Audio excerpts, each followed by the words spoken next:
General, muchas gracias por recibirnos. Mi nombre es Armando Hernández, de la revista Campo Marte. La intención en esta ocasión de poder platicar con usted es conocer principalmente su labor ahora en la parte legislativa, después de una larga trayectoria en el activo dentro del ejército mexicano. Y para ello le doy la cordial bienvenida a esta publicación especializada en temas de seguridad.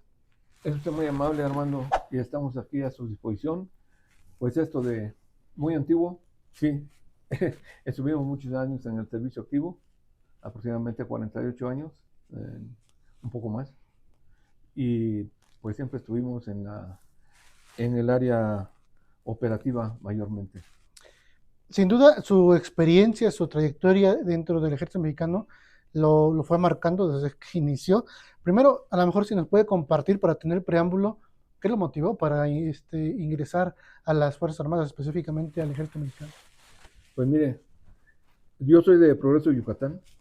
En el lugar donde estudiaba, la escuela primaria, que todavía existe, por cierto, Maniobras Marítimas, era vecina, es una escuela vecina de donde estaba la aduana.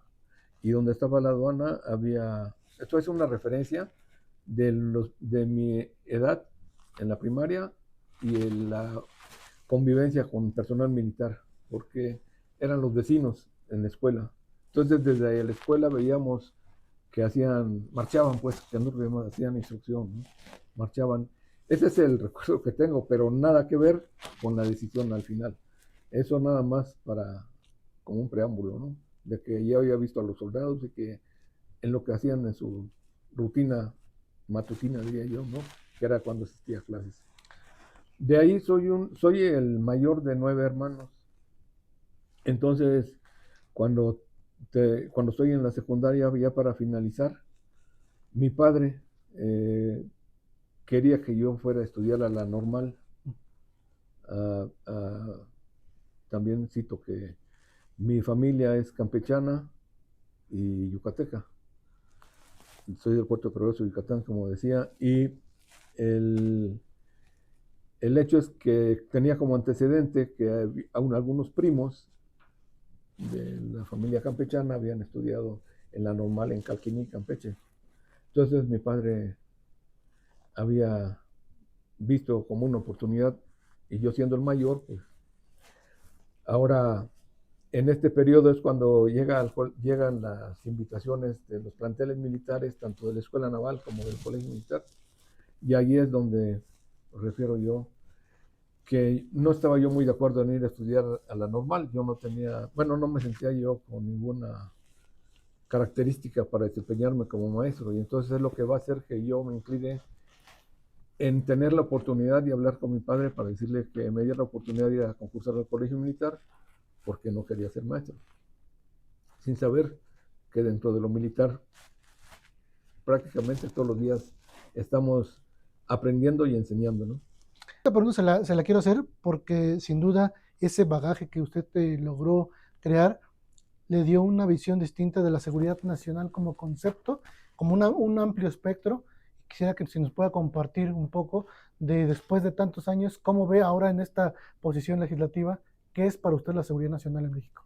Bueno, yo empezaría diciéndole que los conceptos van variando. El concepto de seguridad nacional, usted lo puede hacer. Esto es muy importante, el punto, porque necesitamos que México, que todos los mexicanos tengan un conocimiento básico de lo que es seguridad nacional. Porque cree mucha gente, no todos afortunadamente, pero mucha gente cree que seguridad nacional es militar o solamente tiene el enfoque militar. Claro. Y no es así, no es así.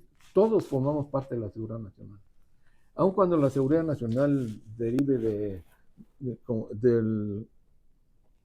de los Estados Unidos de América, después de la Segunda Guerra Mundial, es cuando nace este concepto. Y desde luego ellos tienen su doctrina, nosotros tenemos nuestra doctrina, y lo único que hacemos es poner en el mismo sentido de nuestra política, de nuestra esencia nacional, dentro de nuestro entorno geopolítico, cómo garantizar nuestra seguridad nacional, cómo lo conceptuamos y cómo vamos a tratar de lograrla, ¿verdad?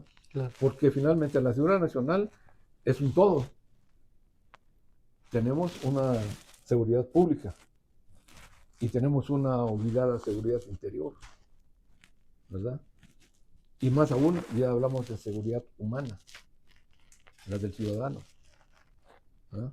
Entonces, bueno, esto es parte de la evolución que se va teniendo de la propia seguridad nacional. Y el concepto lo podemos manejar, como decía usted, ella, yo, todos, si solamente partimos de la base de que la seguridad nacional es mantener la integridad territorial, la forma de gobierno y que los objetivos nacionales se logren para tener un bien común o un beneficio a la población. Claro. La población es la que tiene anhelos, tiene intereses. Eso se convierte en objetivos nacionales. Y la seguridad nacional nos debe garantizar lograr los objetivos nacionales. Claro. Pero bueno, estamos aquí haciendo la labor, tratando de legislar lo mejor posible para tener mejores leyes y que los objetivos trazados se cumplan de la mejor manera. Claro. Sobre su experiencia dentro del ejercicio militar, ¿de qué forma esa formación militar le ha dejado o qué elementos de esa formación militar trae con usted ahora en un debate legislativo que vive prácticamente a diario? Bueno, la experiencia es diferente, claro. En la toma de decisiones no hay debates en la parte militar, porque se trabaja en otra estructura, donde el comandante usualmente tiene un estado mayor, que son el equipo de asesores, para cada uno de los recursos humanos, recursos materiales, operaciones, inteligencia, ¿no? Son los que acercan la información y esa información que me aportan me ayuda a tomar la decisión. Aquí el debate es diferente, porque democráticamente funcionando tenemos que escuchar o debemos escuchar a las otras partes también para llegar a tomar una decisión, y la decisión se toma en base a lo que la mayoría, de manera consensuada, colegiada, como se guste expresar, la mayoría decide qué es lo que hay que hacer, ¿sí? O sea, no es la decisión de un mando, sino es la decisión de la mayoría. Claro. Aquí estamos en esa apertura democrática, ¿no? Entonces, ese es un contraste. La toma de decisiones se lleva de manera diferente. Ahora, para conocer un poco más de su labor legislativa y para que los usuarios sepan, ¿cuáles, digamos, las principales funciones que realiza usted como presidente de la Comisión de Defensa Nacional en la Cámara de Diputados? Bien, le explico. Cuando llega una iniciativa, una propuesta, pero vienen las iniciativas y la Cámara de Diputados es la que inicia el procedimiento para lograr el dictamen que se va a poner a votación en un momento dado. Bueno, cuando esta llega, según el tema, se manda a comisiones. Si es, como ejemplo, si viene algo relacionado con la Ley Federal de Armas de Fuego y Explosivos, pues es canalizado a la Comisión de Defensa. Y la Comisión de Defensa, aquí con el apoyo de asesores y la secretaria técnica, se elabora el dictamen. Se analiza, se estudia, se analiza desde los diferentes ángulos y se hace la recomendación, en este caso, el dictamen. Si el dictamen es a favor de la iniciativa o en contra de la iniciativa. Este dictamen se le distribuye a todos los integrantes de la comisión para que a su vez el dictamen lo estudien y si están de acuerdo en la manera en que se va a votar. Para la hora que se someta a votación, de acuerdo a su juicio, vayan en contra o vayan en pro.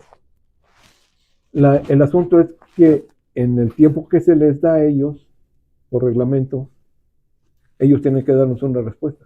Si están a favor, si están más bien en contra de la postura del dictamen, nos deben dar las razones para tomarlos en cuenta, ¿sí?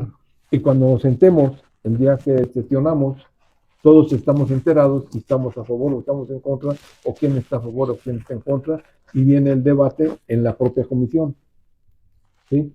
Y entonces, bueno, ya con el resultado del debate en la votación, pues ya el resultado a favor o en contra, se informa a la mesa directiva.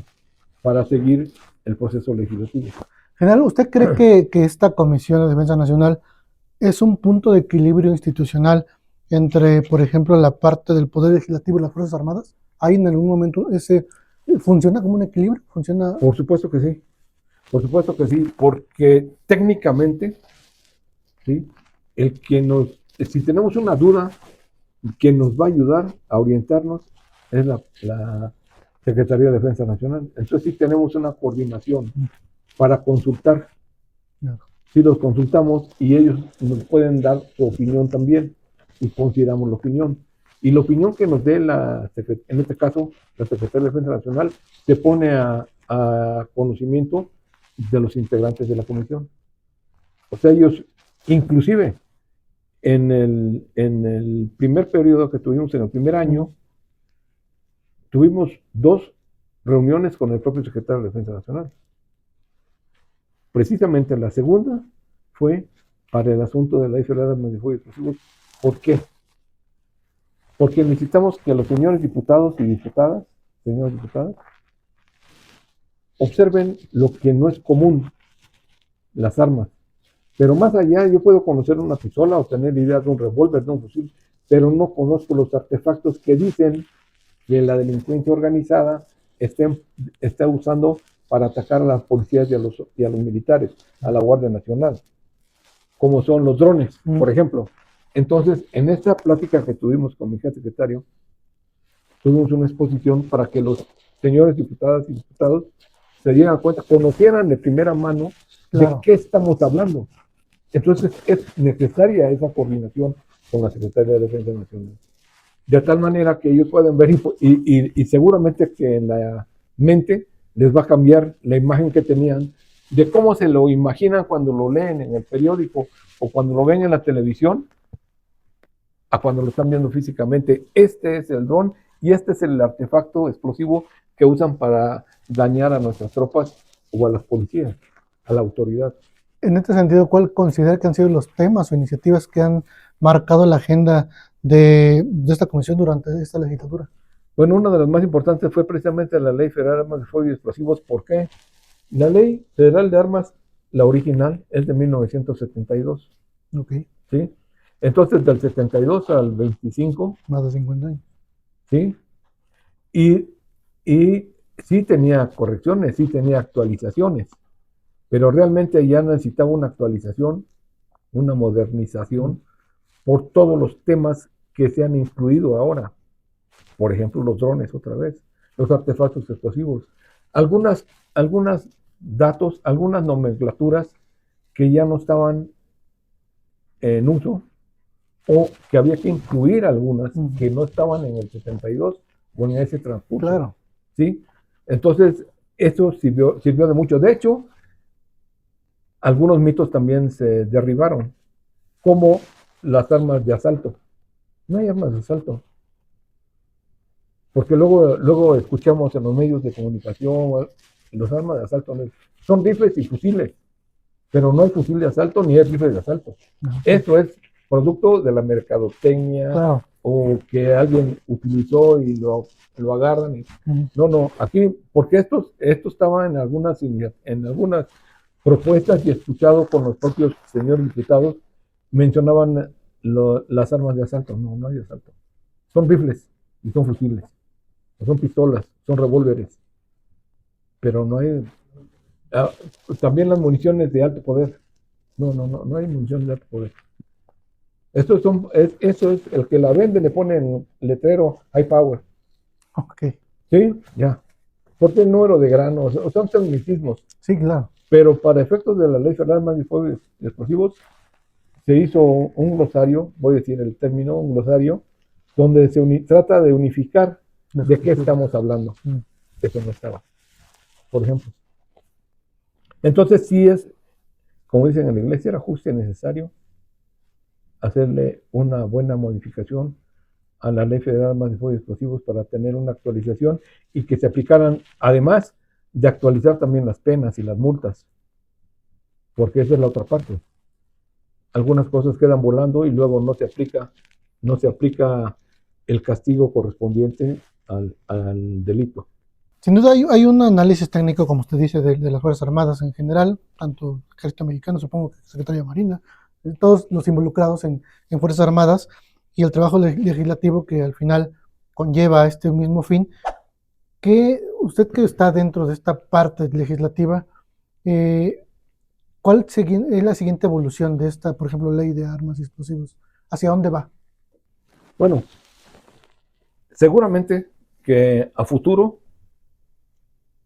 tendrá que volverse tal vez en un periodo de 4 o 5 años o 10, de manera como evolucione la situación del país pacífica o delincuencialmente, tendríamos que ir haciendo ajustes.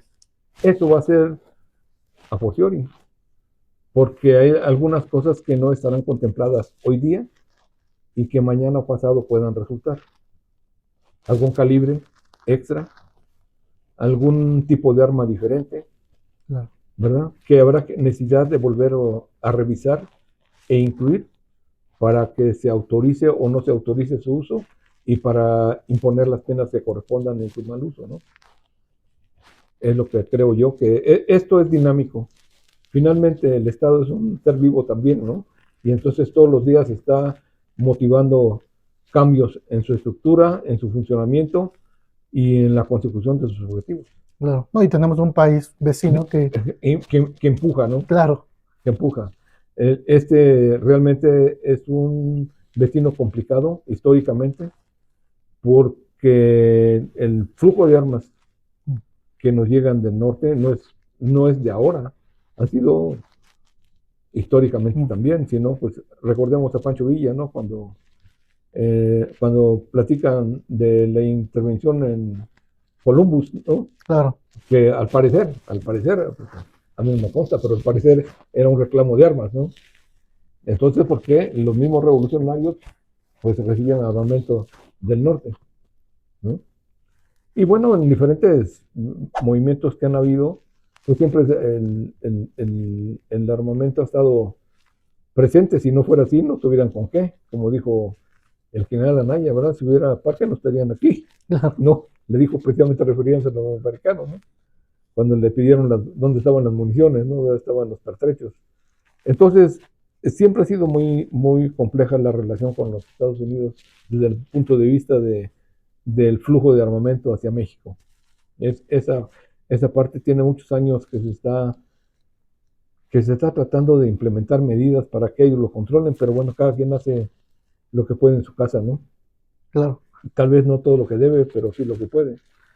En general, en esta, nos gustaría conocer su visión sobre el tema de Fuerzas Armadas y la seguridad nacional en ese equilibrio que durante los últimos años ha ido como evolucionando en esta parte de tareas, por ejemplo, de seguridad pública que hoy ya cumple, hoy la Guardia Nacional, pero en apoyo, por ejemplo, del Ejército Mexicano, Secretaría de Marina en algunos sentidos, su perspectiva de cómo debe ser este equilibrio entre instituciones militares y civiles en pro de pues, la seguridad eh, pública, ¿no? Seguridad general. Bueno, yo creo que la situación fue la que impulsó a que el gobierno mexicano tomara la determinación en su momento de que participaran las Fuerzas Armadas en el combate a la delincuencia organizada, ¿no? Y también, de hace muchos años, el ejército ha participado de alguna manera en la lucha contra el narcotráfico. Y digo en alguna manera porque en mis inicios, hablando de mi experiencia, pues cuando yo salí de oficial, participábamos activamente en la erradicación de plantíos ilícitos. Claro.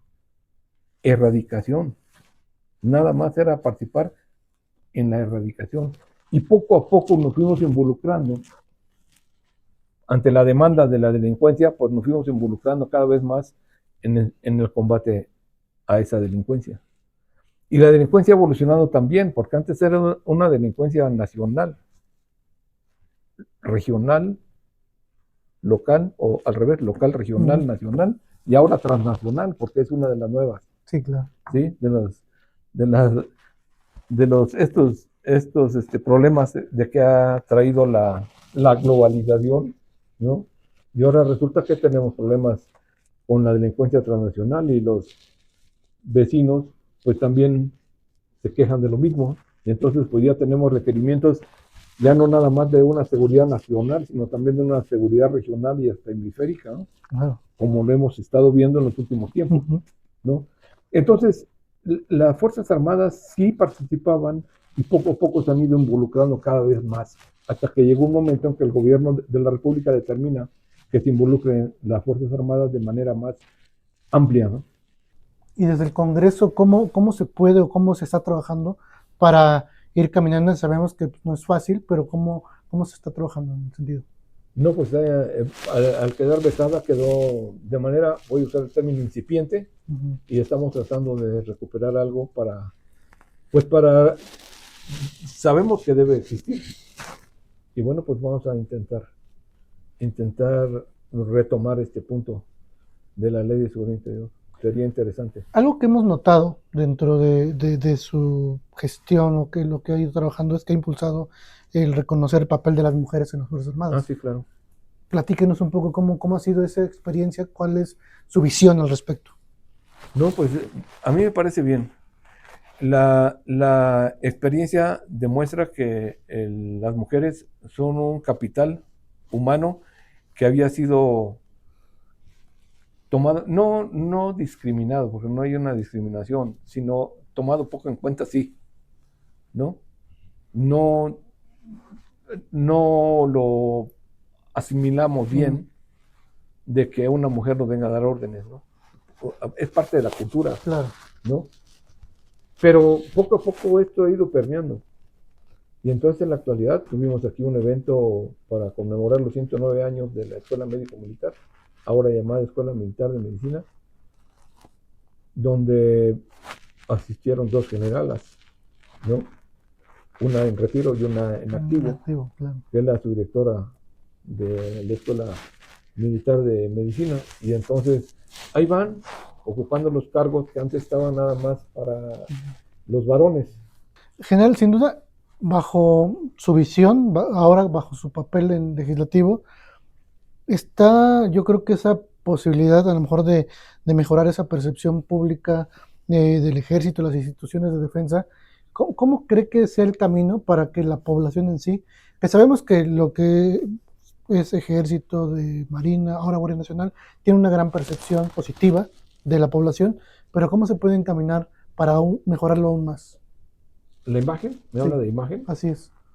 Bueno, lo que ocurre es que, mire, nosotros somos como una parte representativa del pueblo, entonces, pues hay buenos, hay regulares y hay malos, ¿no?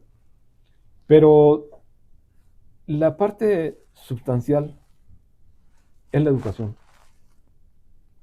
Esa es fundamental. Y mucho viene de casa, ¿sí? Entonces, mientras el personal militar provenga de origen donde se manejan valores, pues es más fácil el ir acercándonos también en el otro extremo a la población, sin tener que interferir en sus actividades normales, que sientan el apoyo de la Fuerza Armada y no se sientan agredidos. Muchos compañeros, lamentablemente, pues se equivocan y cometen tropelías. Claro. No estamos exentos de ello, por supuesto que no. Pero pues somos parte de la misma población. Entonces, afortunadamente siempre son los menos. Pero una manera, regresando a su pregunta, de que tengamos un mayor acercamiento con la población, pues hace a través de los mismos programas también de labor social. Antes, pues ahorita entendemos que hay mucho trabajo porque andamos en el Tren Maya y estamos en carreteras y estamos en ferrocarriles. Entonces, el artículo 4 de la Ley Orgánica del Ejército de la Fuerza Aérea da esa actividad, da legalidad a esa actividad, pero también distrae efectivos, ¿sí? Entonces, anteriormente participamos, en mi impresión, en actividades de labor social con mayor frecuencia. Entonces había un acercamiento más entre el soldado y el civil. Claro. ¿Sí? Yo recuerdo hace años que íbamos a escuelas, a pintar escuelas, a proporcionar atención médica, corte de pelo, pintar, reparar, eléctricos. Se iban las comunidades a estar 4 o 5 días y se les proporcionaba. Esa parte, ese acercamiento era importante, que nos conocieran, porque luego pues quedamos así como en una burbuja, ¿no? Como que no se acerque, ¿no? Y no es eso, simplemente es el trabajo, ¿no? Sí, claro. Y la imagen de que si hablamos de un soldado, pues nos lo imaginamos que siempre anda cargando Pues una sí, escopeta, ¿no? sí, claro. ¿No?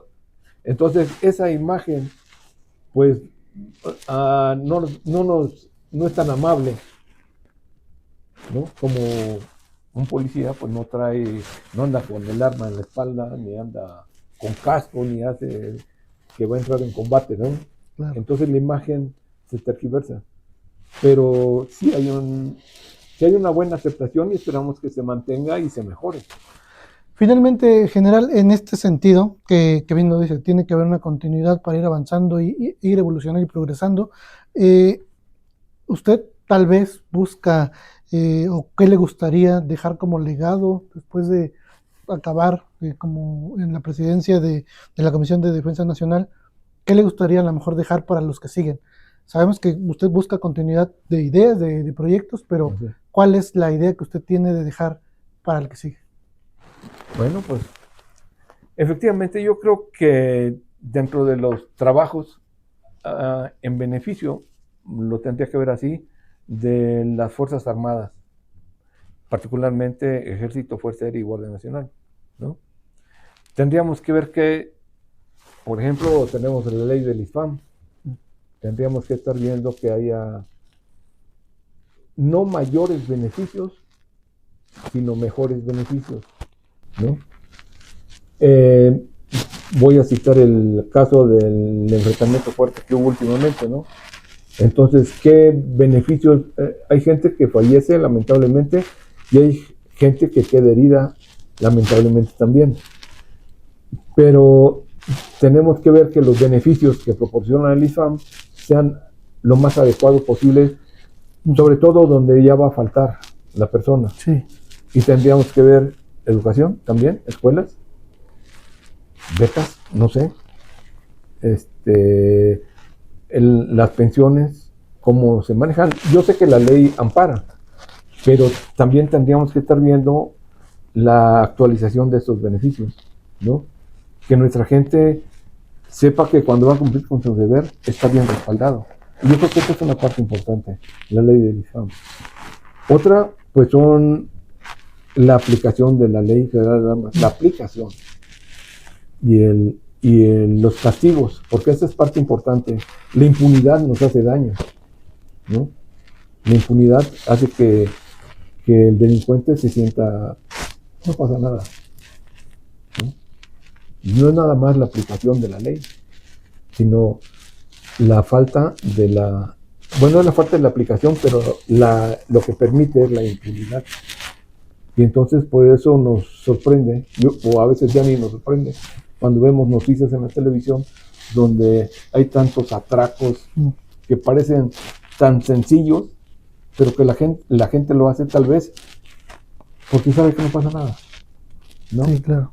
Y eso es un fenómeno que sí nos da, así como nos afectan las armas que llegan del norte, la impunidad interna también nos afecta. Sí, la corrupción, ¿no? Todo. Entonces, bueno, pues tenemos que ir empujando y la persona que llegue aquí a la Cámara de Diputados, aquí a la Comisión de Defensa, pues tendrá que estar vigilando precisamente que las iniciativas que se presentan vayan encaminadas al beneficio de las Fuerzas Armadas, ¿no?